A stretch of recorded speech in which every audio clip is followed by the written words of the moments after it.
সম্মানিত বিরোধী দলীয় নেতা, 11 দলীয় ঐক্য জোটের সম্মানিত নেতৃবৃন্দ, বিশেষ করে এনসিপির সভাপতি, বিরোধী দলীয় চিফ, তিনি আপনাদের সম্মুখে কথা বলেছেন।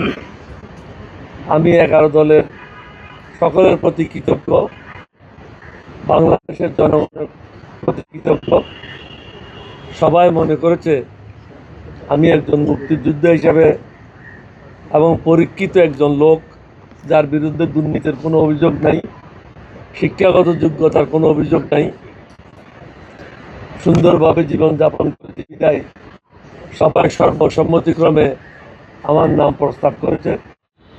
আমি সমগ্র জাতির কাছে কৃতজ্ঞ, 11 দলীয় ঐক্য জোটের সকলের কাছে কৃতজ্ঞ, আমাদের সকল নেতাকর্মীদের কাছে কৃতজ্ঞ। আপনাদের মাধ্যমে আমরা জাতিকে বলতে চাই, আমরা আমাদের জায়গা থেকে এই জাতির সাথে কখনো বেইমানি করব না, ইনশাআল্লাহ। মানুষের জন্য যেটা ভালো, আমরা হারবো বা জিতবো এটা প্রশ্ন না।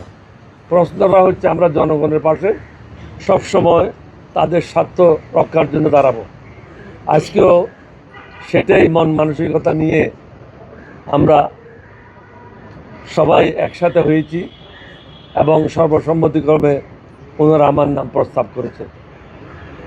সমগ্র জাতিকে ধন্যবাদ জানাই।